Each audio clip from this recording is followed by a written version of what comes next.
A'udzubillahi minasyaitonirrajim. Bismillahirrahmanirrahim. Assalamualaikum warahmatullahi wabarakatuh. Alhamdulillahirabbil alamin wassalatu wassalamu ala asrafil anbiya'i wal mursalin sayyidina Muhammadin wa ala alihi wa ashabihi ajmain.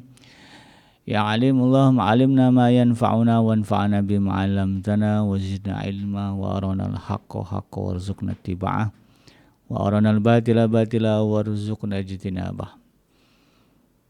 Rabbi shrah li sadri wa yassir li amri wa hlul 'uqdatam min lisani yafqahu qawli. Rabbana innana amanna faghfir lana dzunubana wa qina adzabannar. Ya Ghafur, Allahumma ighfir lil muslimina wal muslimat fi Filistin wa fi kulli makan. Allahumma ansur ikhwanana al muslimin wal mujahidina fi Filistin wa fi kulli makan. Ya Aziz ya Jabbar ya Rabbal alamin. Amma ba'd. Alhamdulillah, segala puji dan syukur adalah milik Allah, Tuhan semesta alam yang telah menciptakan kita.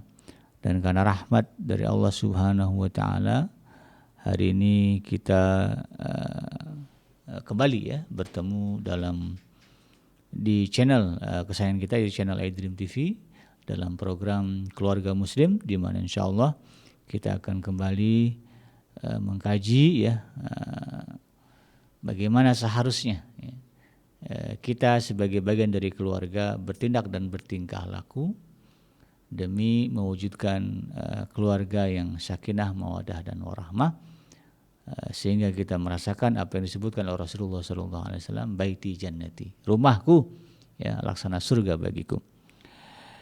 Tidak lupa kita baca salawat dan salam. Allahumma sholli ala sayyidina Muhammad wa ala ali sayyidina Muhammad. Assalamualaikum ayuhan nabi warahmatullahi wabarakatuh. Semoga Allah menerima ya salawat dan salam yang kita baca dan dilimpah curahkan kepada para nabi dan para rasul, wabil khusus ya Rasulullah Muhammad sallallahu alaihi wasallam. Dan semoga kita termasuk orang yang akan berbahagia ketika masanya nanti berjumpa dengan Allah dalam keadaan sejahtera, dijauhkan dari siksa api neraka, dimasukkan ke dalam jannahnya dan dipertemukan dengan Rasulullah SAW di tepi sebuah telaga yang sangat indah, insyaallah. Amin ya rabbal alamin. Sahabat iDream yang dirahmati Allah dimanapun Anda berada, dalam kesempatan kali ini dalam program Keluarga Muslim, izinkan saya mengangkat tema tentang mematahkan klaim yang mengharamkan wanita bekerja dan berkarir. Dalam hal ini ya, tema ini saya angkat karena dalam prakteknya ya, di kehidupan keluarga-keluarga muslim ya di Indonesia dan juga mungkin di sebagian besar ya negara-negara muslim lainnya ya. Kalau di Indonesia ya kita masih akan menjumpai dan mendapati kasus ya, di mana istri atau rumah tangga ini pecah gara-gara sikap suami yang kemudian melarang istrinya bekerja atau berkarir. Jadi ada rumah tangga, ya, keluarga-keluarga muslim yang kemudian pada akhirnya pecah kongsi begitu, ya, bercerai gara-gara persoalan ini. Ya. Ada suami-suami yang kemudian ya, melarang istrinya dengan alasan diharamkan oleh agama itu, ya, untuk bekerja dan berkarir. Sementara istrinya ya, memandang itu sesuatu yang aneh. Ya, artinya tidak bisa terima gitu kan, nggak masuk di akal ya. Apalagi situasinya dia dilarang bekerja sementara kebutuhannya juga tidak terpenuhi dengan maksimal. Jadi istrinya nggak, jadi bingung gitu kan. Ya, dia suaminya ngasih nafkah nggak full, istrinya juga dilarang bekerja atau berkarir.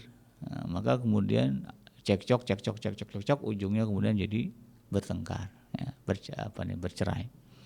Nah sebetulnya ya dalam hal ini memang ya kalau mau dirunut ya seharusnya memang sebelum menikah ya ini menjadi hal yang harus dipahami ya bagi calon-calon pasangan, ya, terutama bagi Anda sahabat iDream yang mungkin berencana mau nikah itu ya dalam waktu dekat, sudah menemukan jodoh yang tepat ya. Nah, untuk menyempurnakan kebahagiaan rumah tangga itu kan, atau menjaga jangan sampai kapal bahtera rumah tangga ini oleng ya, oleng sih wajar gitu, jangan sampai tenggelam lah gitu ya. Ini salah satu yang harus kita pastikan adalah kesepakatan. Ya, kesepakatan sebelum terjadi pernikahan buat dulu hal-hal yang memang akan disepakati bersama. Ya, jadi kalau istri punya syarat, suami punya syarat, istri punya harapan, suami punya harapan, ini ditemukan dulu ya sebelum pernikahan. Ya, calon suami ya punya harapan saya pengen punya istri yang begini ya. Kemudian dia juga punya syarat ya. Istri saya maunya istri saya harus begini nggak boleh ini. Nah, itu tentukan ya. Apalagi hal-hal yang sifatnya prinsip ya kalau bicara prinsip kan bisa jadi alasannya karena agama ya. Mungkin suaminya ngaji punya pandangan ya fikih ya tentang berumah tangga begitu kan. Termasuk salah satu tadi ya. Bisa jadi dalam pengajian dia gurunya mengatakan istri haram kerja. Gitu. Istri haram berkarir begitu ya. Nah, ini kemudian harus disepakati dulu ya, ditemukan dulu. Jangan nanti munculnya setelah berumah tangga. Udah nikah baru muncul keluar, Dek, Adinda ya. Karena Adinda sudah jadi istri Kakanda ya, kamu harus patuh dan taat kepada Kakanda ya. Kakanda ya menetapkan Adinda tidak boleh bekerja, tidak boleh keluar rumah. Jadi dunia Adinda hanya di rumah saja. Keluar ke rumah tetangga juga nggak boleh, haram misalnya gitu ya. Istrinya bengong gitu. Kok begini ya? Nah, ini yang kemudian tidak boleh terjadi ya. Ya buat kesepakatan dulu, dan dalam hal ini istri harus cerdas ya. Ketika Anda sebagai calon istri begitu, kemudian ada keinginan ya, punya cita-cita misalnya ingin jadi pengusaha, ingin jadi pebisnis ya, businesswoman begitu kan, dengan harapan bisa mengumrohkan orang sekampung, kan mulia itu cita-citanya. Saya pengen jadi pebisnis besar gitu kan, sehingga nanti setiap tahun saya bisa mengumrohkan tetangga orang kampung ya. Bisa mengumrohkan guru-guru madrasah yang gajinya cuma 300.000 misalnya. Kan cita-cita mulia ini ya. Nah, ini harus dipastikan ya, ketika mau menikah suami kira-kira setuju nggak tuh calon suami. Kalau dia ngomong kepada calon suami atau kalau nggak berani ngomong nanti orang tua lah ya yang mengkomunikasikan. Ya, orang tuanya bilang ya ke calon menantunya, Dek ya, Ananda, ini ada beberapa hal yang ingin bapak sampaikan kepada Ananda ya terkait dengan rencana ya selanjutnya untuk menikahi anak bapak ini. Ya, ini kalau ceritanya istrinya nggak bisa ngomong, nggak berani ngomong gitu kan, dengan alasan macam-macam lah gitu kan. Tapi sekarang orang sekarang kayaknya nggak begitu deh ya. Berani to the point, apalagi ada WA gitu ya. Begitu kenal aja ya, bertukar nomor telepon udah komunikasi jalan aja gitu. Tapi kan ada yang tetap memegang prinsip yang nggak boleh misalnya ya, orang tua yang harus kemudian menyampaikan, sampaikan kepada mereka ya, anak bapak ini ya kuliahnya udah tinggi ya, udah gelarnya udah doktor ya, gitu kan, atau paling rendah misalnya sarjana ekonomi ya, dia punya cita-cita mau jadi wanita pebisnis, business woman gitu kan. Nah, dia juga udah merintis bisnisnya sendiri tuh gitu ya. Nah, kalau nanti nikah sama anak ya, sama Ananda ini kira-kira bagaimana? Apakah Ananda meredoi istri anak bapak ya, atau yang menjadi istri kamu nanti kerja atau berkarir mengembangkan bisnis? Ridho enggak misalnya? Nah, atau bagaimana pandangan Ananda dalam hal ini? Kan jelas tuh. Nah, barulah nanti si calon suaminya kemudian mengemukakan pendapat. Nah, itu menjadi komitmen nanti. Ya. Dan kalau nanti komitmen itu disalahi atau diingkari, dalam hal ini kemudian istri bisa menuntut. Nah, kan abang dulu itu kan yang dulu yang mengizinkan Adinda boleh. Kenapa sekarang tiba-tiba muncul begini-begini gitu ya. Nah, ini yang kemudian kita harus pahami. Dan kalau memang dari awal juga sudah nggak mengizinkan, jadi kita bisa mengambil sikap. Maaf kalau dalam hal ini Pak, misalnya kata si calon suaminya atau Adinda, bagi saya perempuan bekerja atau berkarir itu haram, nggak boleh. Ya, perempuan itu harus di rumah. Udah ketahuan isi kepalanya kan. Ya, kalau begitu kata bapaknya kita tidak jadi deh ya melangkah ke jenjang berikutnya dalam urusan pernikahan. Nah, selesai gitu kan. Ya kemudian ini bisa menyelamatkan ya rumah tangga yang kemudian menjadi pecah kongsi gara-gara persoalan tersebut. Ya.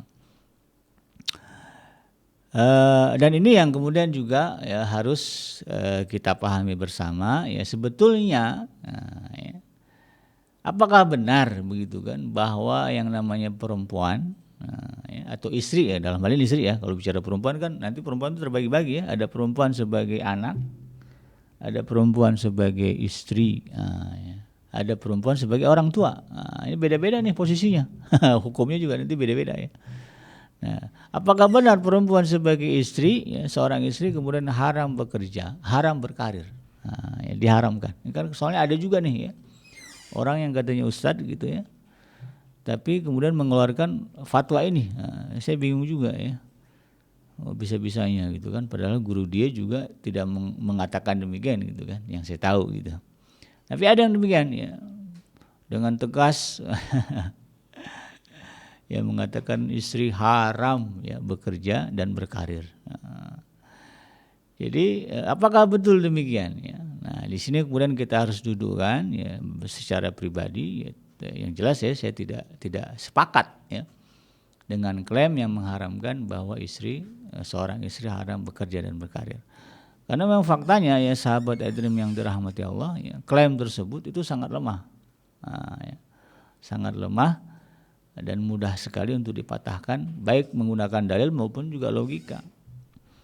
Ya, sekarang berbicara logika misalnya, betulkah seorang istri diharamkan ya, berkarir begitu ya atau bekerja? Ya, kalau berbicara konteks ya kita pada zaman ini ya, di zaman ini ya, di zaman sekarang, zaman modern, maka siapa yang akan mengurusi perempuan-perempuan hamil yang melahirkan? Ya muslimah yang melahirkan itu siapa yang akan ngurusin? Ya, kalau berbicara aturan syariat, ya, harusnya kan perempuan juga kan. Ya, dokternya harusnya dokter perempuan ya, yang menangani persalinan, yang membidani gitu kan. Masa ya bidannya mau laki-laki? Ya, kan nggak logis gitu ya. Bicara logika gitu ya. Ya, bidan-bidannya apa redo gitu kan, orang yang katanya ingin mematuhi ajaran agama lalu kemudian menyerahkan urusan kelahiran istrinya ya, oleh bukan perempuan. Nah, bagaimana nasibnya gitu kan para istri yang kemudian harus melahirkan ya. Kalau tidak ada kemudian perempuan yang bekerja sebagai dokter atau bidan, artinya ada pekerjaan namanya dokter atau bidan dan itu perempuan yang melakukannya ya. Kalau kemudian dikeluarkan fatwa haram bekerja, waduh kasihan gitu ya. Ya dua sisi yang dikasihani, yang udah jadi dokternya itu, yang kemudian yang akan menjadi pasiennya, ya siapa yang mengurusin begitu kan? Kan tidak masuk di akal gitu. Kalau kemudian keluar fatwa mengharamkan seorang istri, ya, seorang perempuan haram bekerja setelah dia menjadi istri begitu kan? Nah, kalau gitu dia nggak bisa nikah gitu ya. Karena kalau udah nikah jadi haram hukumnya dia kerja gitu ya. Menjadi dokter begitu kan. Dan banyak sektor-sektor pekerjaan yang memang sebetulnya diutamakan perempuan. Karena hajat masyarakat memang membutuhkan dia ya, sebagai orang yang bertanggung jawab dalam pekerjaan itu. Kayak tadi misalnya kan salon misalnya ya, salon kecantikan ya. Kan nggak mungkin juga ya seorang muslimah harus ya diurus rambutnya ya, pedicure medikur sama laki-laki, kan nggak mungkin kan begitu. Yang ngurusnya harusnya lah perempuan juga gitu kan. Dan bersolek itu, berdandan itu bagian dari syariat agama ya, karena salah satu perempuan, ciri perempuan yang salehah itu, perempuan yang baik itu kalau dipandang menyenangkan suaminya ya, salah satu cara supaya suami senang memandang kita ya dengan bersolek, berdandan kan begitu.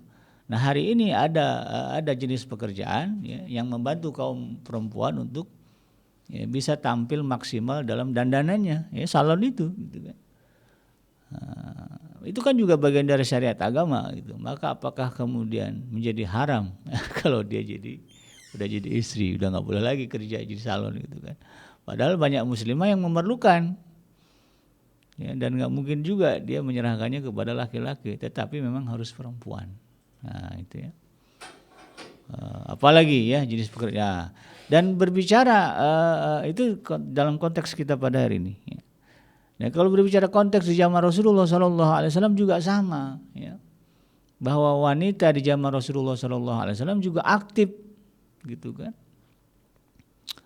Ya, di antara mereka ada yang menghidupi keluarganya karena dia janda kan begitu. Ya, dia bekerja begitu, dia keluar rumah. Atau ada yang sudah punya suami tapi juga dia masih membantu suaminya untuk memenuhi kebutuhan keluarga. Ya, salah satunya adalah Sayyidah Asma binti Abu Bakar. Ya. Sayyidah Asma itu satu ketika ya, bertemu dengan Rasulullah dalam kondisi dia sedang bawa barang banyak ya, ada wadah apa air gitu kan. Dia artinya dia bekerja keluar rumah gitu kan. Dia keluar rumah gitu kan untuk memenuhi kebutuhan keluarganya. Apakah kemudian Rasulullah mengatakan, Asma kenapa kamu di luar rumah? Haram, kamu harusnya ada di rumah, ya urusin rumah tangga kamu. Yang tidak, malah Rasulullah membantunya ya, untuk kemudian supaya dia sampai ke rumah. Nah, ini juga menjadi dalil, menjadi hujah bagi kemudian secara logika. Ya, kalau memanglah ya Rasulullah mengharamkan seorang istri ya, bekerja dan berkarir ya, di luar rumah, maka tentu ya lafaz itu sudah keluar ya dari lisan Rasulullah SAW ketika berhadapan dengan Sayyidah Asma. Tapi kan prakteknya tidak demikian. Nah, ya, dan inilah yang kemudian sering sekali dijadikan perdebatan ya, dengan alasan ada di dalam Al-Quran ya, di dalam surah Al-Ahzab. Al-Ahzab ini surah yang ke-33 ya. Di ayat yang ke-33 juga disebutkan waqur a'udzubillahi minasyaitonirrajim wa qarna fi buyutikunna wala tabarrujal jahiliyatil ula. Dan tinggallah kalian ya, khitabnya ini kepada kaum perempuan ya, kepada para istri ya. Tinggallah kalian para istri di dalam rumah-rumah kalian dan janganlah kalian berdandan sebagaimana dandanannya orang-orang jahiliyah terdahulu. Dan ayat ini kemudian menjadi dasar dan landasan bagi sebagian orang yang bagi saya berpandangan sempit begitu kan. Padahal Islam itu kan sifatnya luas ya. Ya, Islam itu nggak saklek ya. Misalnya dalam hukum apa ya, hukum sholat aja ya, kan tidak saklek gitu ya. Kalau nggak bisa sholat sempurna ya sholat dengan keadaan duduk ya. Nggak bisa duduk ya baring, nggak bisa baring ya dengan isyarat. Kan luas Islam itu kan, dinamis begitu ya. Ya, bahkan kalau yang terkenal di dalam hadis Rasulullah terkait dengan orang yang melanggar sumpah, yang melanggar larangan ya, larangan ketika saum ya, itu kan masyhur sekali. Ya, dia di bulan Ramadan dia kemudian berjima dengan istrinya, itu kan larangan besar itu, dosa besar gitu. Ya, kalau sekedar batal puasa, mendingan ini batalnya gara-gara berhubungan suami istri. Akhirnya dia menghadap Rasulullah, ya Rasulullah ya, menjelaskan hukumannya lah. Tapi ternyata dia tidak sanggup. Ya. Ya, maka kata Rasulullah, ya sudah, ya ganti dengan memberikan makan. Ya, kan harus puasa 2 bulan, ya berturut-turut. Ya kata dia, ya Rasulullah sebulan ya saya nggak sanggup, lagi 2 bulan kan begitu. Ya sudah kalau gitu ganti dengan memberi makan fakir miskin. Dia bilang, ya Rasulullah saya orang miskin, begitu kan. Ya sudah ya Rasulullah, apa kemudian memaksakan hukum itu? Enggak ya. Maka kemudian Rasulullah masuk ke dalam rumah, lalu kemudian membawa balik lagi bawa kurma sekeranjang. Nah ini kasih ini, cari orang miskin ya, yang paling miskin di tempat kamu, kasih dia makan. Lalu laki-laki ini mengatakan, ya Rasulullah saya lah orang yang paling miskin, kami lah ya rumah tangga kami lah yang paling miskin ya di tempat kami. Rasulullah, ya udah kalau gitu kasih makan anak istri kamu ya, dan ini sebagai kafarat ya atas kesalahan kamu. Bayangkan ya, kan luas sekali Islam itu. Maka kalau kemudian ayat ini tidak dipahami dengan keluasan itu, maka jadinya masalah tadi gitu ya. Muncullah hukum yang kemudian bertentangan dengan situasi dan kondisi yang terjadi dalam kehidupan kita. Nah, ya, seperti yang saya sebutkan tadi. Bagaimana nasib kaum wanita yang mau melahirkan kalau kemudian tidak ada para istri yang bekerja sebagai dokter, ya, sebagai bidan misalnya ya. Dan banyak sektor-sektor lain yang memang di situ perempuan lah ya yang bertugas ya. Polisi perempuan juga diperlukan ya. Di Arab Saudi itu sahabat Edrim di Masjidil Haram ya, ada ya polisi perempuan, dan mereka yang bertugas menjaga keselamatan, ya, keamanan, terutama kita berhadapan dengan kaum perempuan, karena kan emak-emak ini kadang-kadang ekstrim ya. Dulu masih ada, saya ingat banget ya, ada kasus seorang wanita ya dari Indonesia lah gitu ya, mau menggunting kain kiswah. Nah, ini siapa yang menangkap dan menginterogasinya kalau bukan polisi perempuan? Nah, lalu kalau misalnya dihukumi haram istri bekerja, ya, berkarir, nah, gimana tuh kondisinya? Nah, nggak mungkin juga polisi laki-laki yang meriksa badannya gitu ya. Nah, nggak pasti perempuan. Ada banyak sektor-sektor pekerjaan yang hari ini dan mungkin akan berkembang di masa yang akan datang, dan itu ya, sebaiknya ya, diisi oleh kaum perempuan, tidak oleh kaum lelaki. Nah, maka menjadi tidak logis kalau kemudian muncul fatwa atau klaim yang mengharamkan istri ya bekerja dan berkarir. Ya. Adapun ya, terkait dengan ayat yang saya baca tadi dalam surah Al-Ahzab ayat yang ke-33, ya, bahwa perempuan di dalam ayat ini ya, diperintahkan untuk tetap berada di rumah-rumah dan jangan berdandan sebagaimana dandanan ala jahiliyah. Ini ada dua bagian ya. Satu, tetap berada di rumah. Yang kedua, jangan berdandan dengan dandanan jahiliyah. Nah, begitu. Yang kita bahas yang pertama sih lah, tetap berada di dalam rumah. Ya.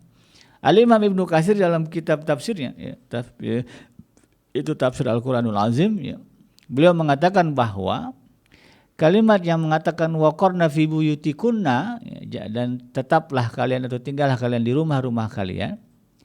Yang dimaksud dengan ayat itu, kata Imam Ibnu Katsir, ya, beliau menegaskan bahwa maksudnya janganlah wanita-wanita atau istri-istri itu keluar rumah kecuali ada hajat. Nah, ada hajat atau ada kebutuhan. Ya, kalau bicara kebutuhan kan banyak ya. Kalau Imam Ibnu Katsir mengatakan hajat ini ya seperti misalnya menunaikan sholat di masjid. Ya, istrinya pengen sholat ke masjid gitu kan. Masa dilarang kan begitu? Nah, kalau memang syaratnya terpenuhi tidak masalah. Maka juga demikian dengan jenis-jenis ya, aktivitas di luar rumah lainnya. Ya, kalau itu kemudian tidak melanggar ketentuan syariat, ya, atau sebaliknya telah memenuhi ketentuan syariat, maka kenapa kemudian diharamkan? Nah, ya. Memang bicara idealnya ya, kalau berbicara perempuan istri bekerja begitu kan, ya, istri bekerja demi memenuhi kebutuhan keluarga, ya ini kan sesuatu yang tidak ideal, karena memang seharusnya kewajiban mencari nafkah ya, atau memenuhi nafkah keluarga itu kewajiban suami. Suami harus memastikan bahwa ya, istrinya mendapatkan pakaian, tempat tinggal yang cukup. Istri memastikan bahwa anak-anaknya mendapatkan jatah air susu atau ASI-nya dengan sempurna. Jadi kalau bicara kewajiban kan begitu ya. Suami dalam Al-Quran kan begitu, dalam surah Al-Baqarah ya. Para istri, ya, para ibu memastikan anak-anaknya cukup ASI-nya begitu ya. Sementara cukup ASI-nya, sementara suami memastikan bahwa istrinya mendapatkan tempat tinggal, pakaian yang layak, ya, sehingga tidak pusing lagi kepala dia mikirin kebutuhan rumah tangga karena suami sudah cover. Nah, idealnya kan begitu. Makanya para suami kalau mau nikah tuh pikir juga ya bab itu tuh. Ini saya mau nikah, sekarang ini saya masih nganggur, mungkin enggak kan begitu. Bukan masalah nganggurnya sebetulnya, bagaimana kita bisa menghasilkan sesuatu yang bisa memenuhi kebutuhan hidup ya, bisa jadi uang ya, bisa jadi mungkin makanan ya kan, macam-macam lah ya. Ya, maka dipikirin juga tuh, kira-kira kalau saya menikah, istri saya, anak-anak saya terlantar enggak hidupnya. Ya, kalau saya rasanya belum mampu ya tahan-tahan dulu. Tapi bukan berarti kemudian membiarkan diri di dalam kelemahan. Ya, disinilah ya harusnya lelaki-lelaki Muslim ya, ini dijadikan motivasi ya para ayah kepada anak-anaknya yang laki-laki supaya mereka ya tidak lalai ya, di dalam dalam kehidupan mereka ini untuk mempersiapkan diri agar ya, sanggup membangun rumah tangga. Gitu. Jadi jangan sampai anak kita terjebak narkoba. Karena kalau udah kena narkoba udah jadi malas dia tuh ya. Ya, banyak yang kemudian jadi pencuri ya, karena ketergantungan narkoba. Ya. Seisi rumah habis dijualin sama dia karena kecanduan narkoba. Nah, ini yang kemudian kita harus pastikan ya, motivasi anak-anak kita ini ya, supaya mereka kemudian tumbuh menjadi pribadi yang betul-betul siap membangun rumah tangga, termasuk tadi ya kesiapan ekonomi. Nah, supaya nanti istrinya, pasangannya ya, tidak dipusingkan dengan masalah nafkah, nafkah keluarga. Kalaupun misalnya ternyata bukan persoalan nafkah nih kan begitu, tetapi persoalan memenuhi kewajiban kifayah tadi itu, bahwa dunia hari ini membutuhkan dokter-dokter perempuan, bidan-bidan perempuan. Nah itu kan kifayah namanya ya. Kalau nggak ada dosa kita tuh. Maka demi memenuhi ini ya niatnya udah beda nih. Ya. Maka suami harus support. Ya. Udah jelas nikah sama dokter, maka supportlah ya pekerjaan istrinya. Ya. Bimbing dia supaya kemudian tidak melanggar ketentuan syariat. Nah, ya.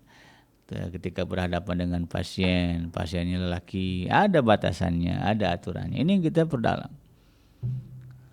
Kan indah aja jadinya kalau begitu ya. Daripada kemudian udah nggak usah kerja, saya kan dokter, udah biarin aja, semua nafkah saya penuhi. Ya. Berapa sih kamu gaji dokter sebulan? 10 juta, aku kasih nanti 20 juta misalnya. Memang tercukupi, tapi itu tadi ya. Sayang sudah kuliah ya, sampai lulus jadi dokter, sementara banyak orang lain yang pengen jadi dokter gara-gara dia terhambat kan begitu. Ya. Tapi udah jadi dokter malah dibiarkan gitu kan, nggak diterusin ya. Nah, ini satu hal yang menurut saya ini keliru gitu kan. Justru dimanfaatkan, dimaksimalkan untuk kemaslahatan umum gitu ya. Dan ini bagian dari perintah Allah ya. Kan Allah sebutkan wabtaghi fima ataqallahu darul akhirah wala tansa nasibaka minad dunya. Cari, ya, gunakanlah apa yang Allah anugerahkan kepada kita, termasuk itu tadi ya.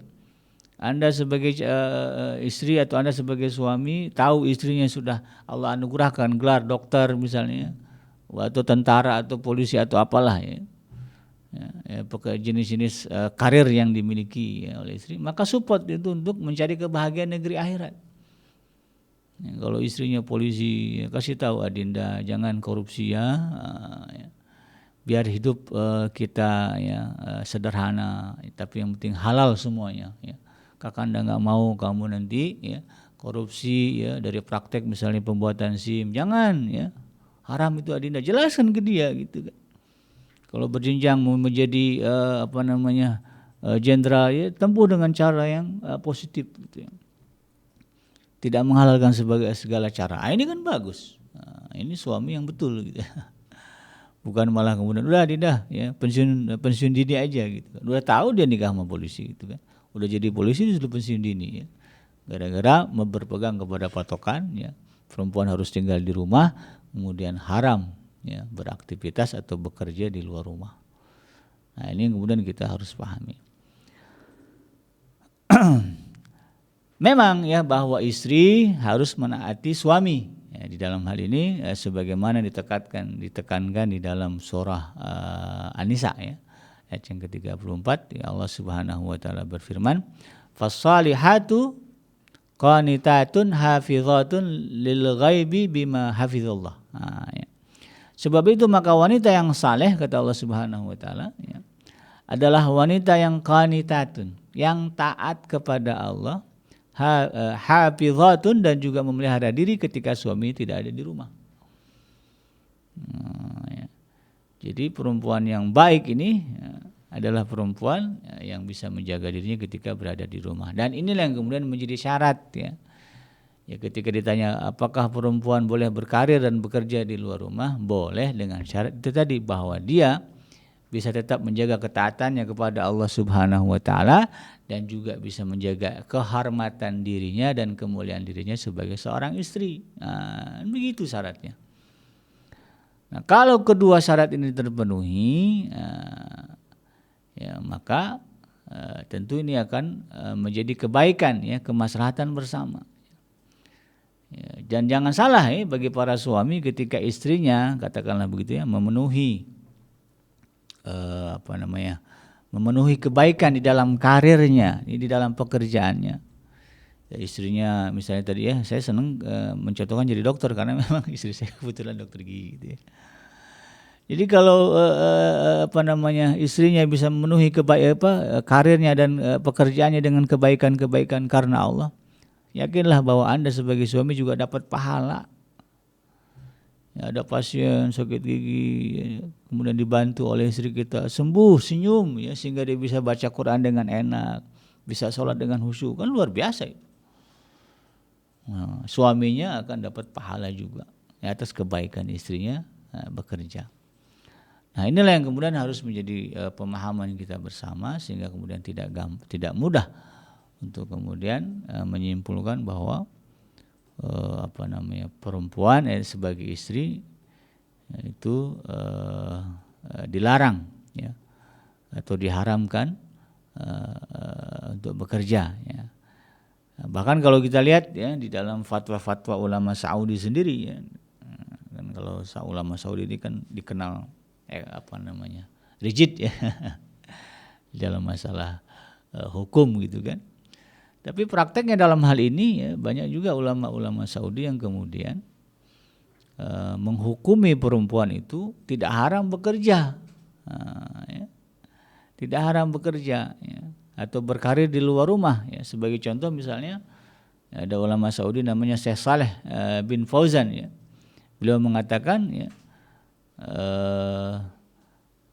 bahwa perempuan ya sebagai istri boleh saja bekerja, ya tidak haram berarti kan. Beliau mengatakan boleh asal memenuhi syarat. Ya.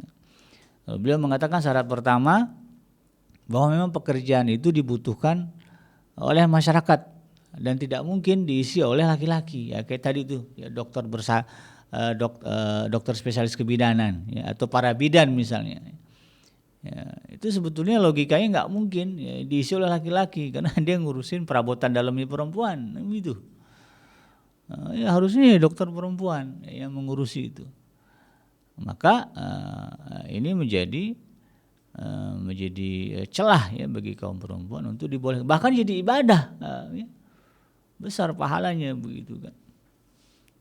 Karena sudah memudahkan ya kaum muslimin ya, kaum muslimah untuk melahirkan misalnya, atau juga sektor-sektor lain seperti yang saya katakan tadi ya, polisi, tentara, perlu juga perempuan di situ ya.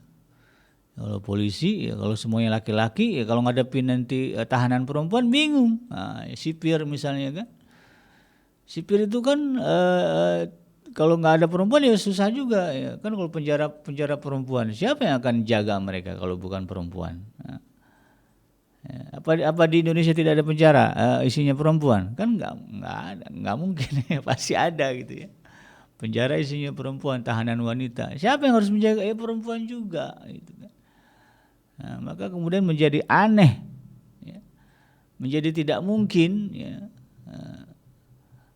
fatwa yang mengharamkan istri kemudian bekerja dan berkarir, karena dunia masyarakat membutuhkan wanita di beberapa sektor ini. Nah, jadi boleh ya istri bekerja atau berkarir jika kemudian pekerjaan itu sangat dibutuhkan oleh masyarakat. Yang kedua, bekerja di luar rumah dilakukan setelah pekerjaan pokok di rumah selesai. Ya, sebetulnya kalau berbicara, dan ini yang menjadi hujah sebetulnya ya, bagi sebagian orang yang mengharamkan istri bekerja di luar rumah ya, dengan alasan kewajiban di rumahnya pasti nggak beres, ya, terbengkalai, tidak selesai. Sekarang kalau berbicara kewajiban istri, ya, ini kan kita kadang-kadang masih belum bisa merumuskan dengan tepat ya, apa sebetulnya kewajiban istri dan suami di dalam rumah tangga. Sebetulnya kalau berbicara agama, berbicara syariat baik dalam Al-Quran maupun hadis ya, yang namanya beban rumah tangga itu dibagi-bagi. Ada yang menjadi kewajiban suami, ada yang menjadi kewajiban istri, ada yang menjadi kewajiban bersama.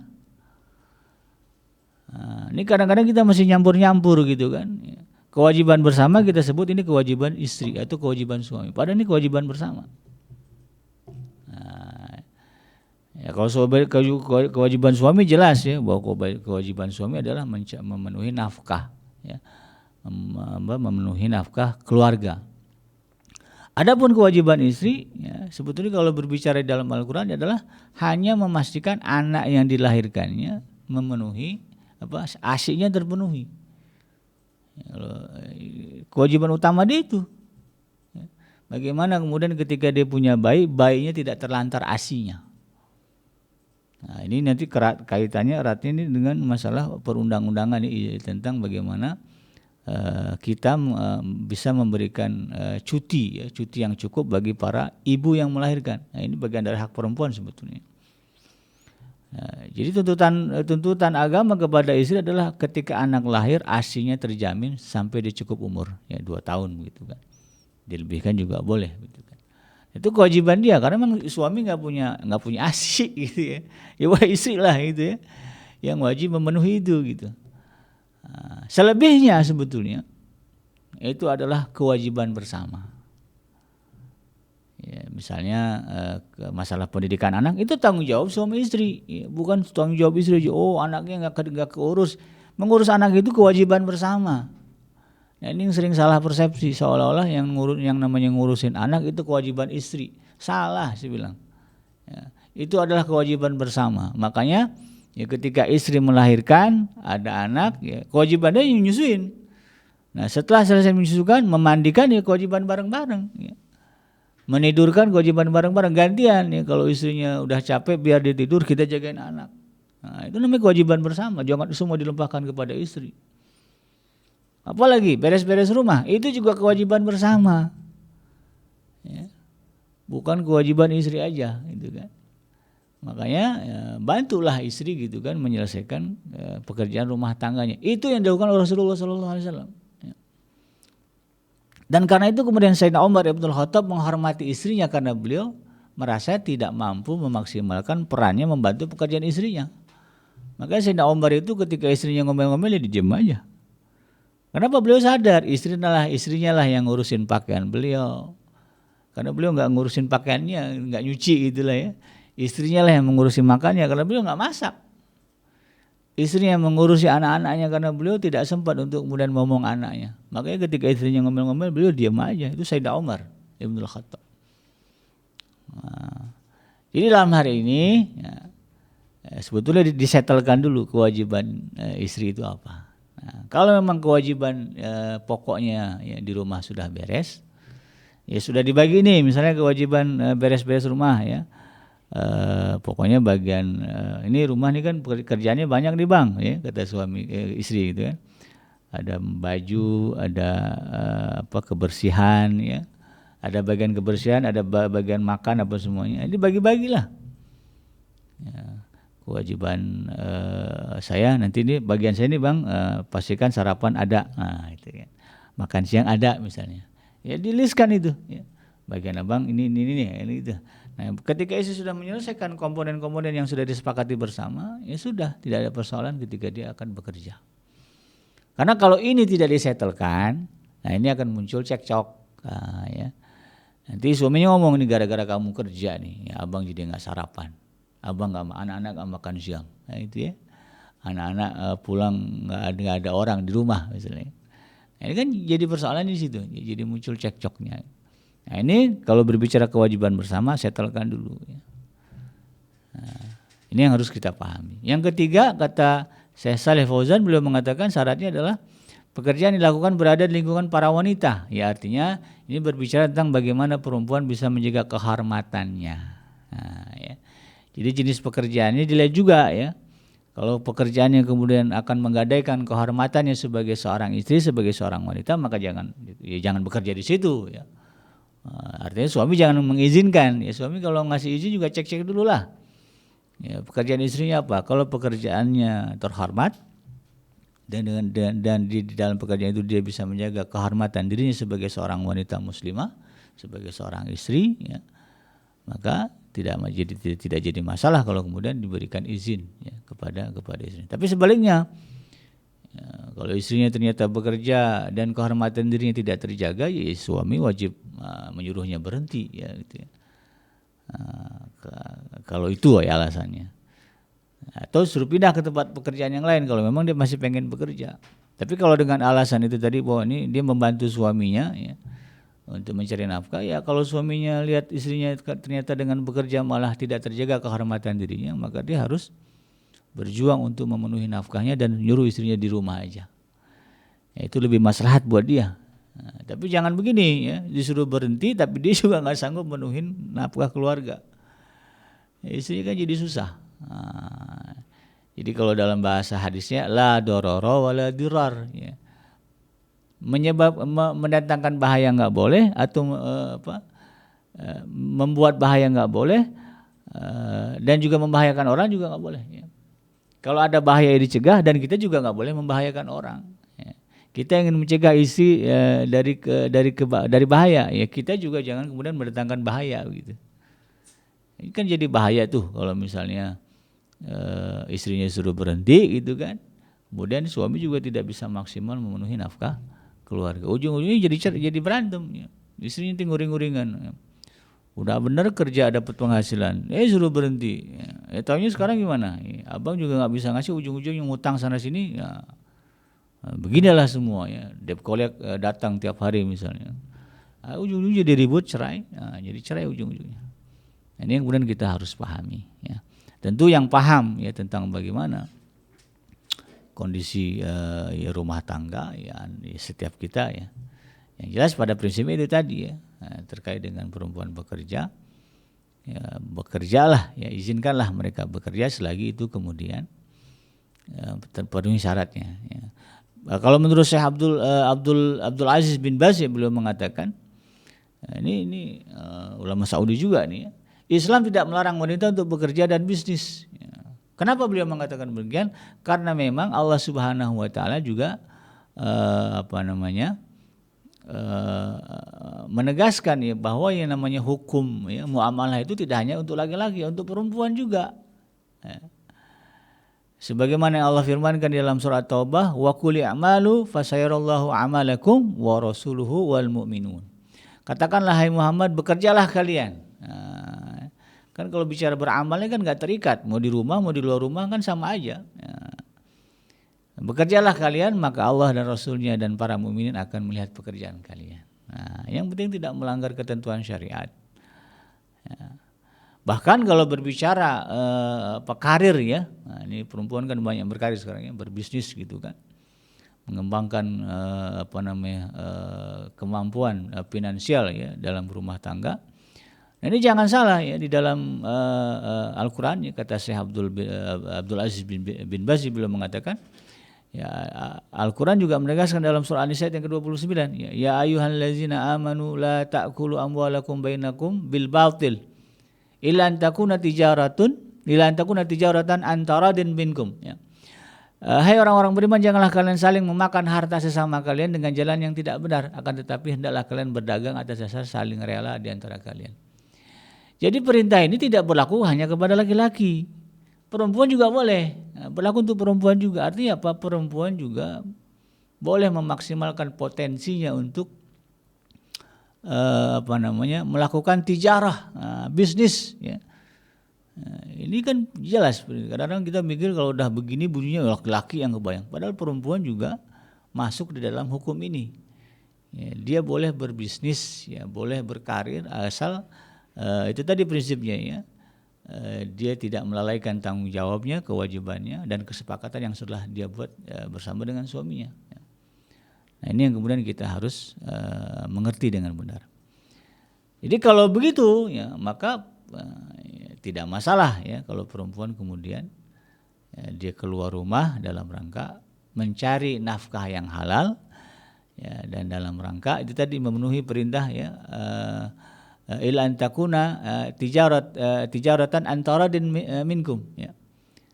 Supaya kemudian dia bisa berbisnis dan menghindarkan dirinya dari memakan harta yang diharamkan atau harta yang memakan harta dengan cara yang batil ya.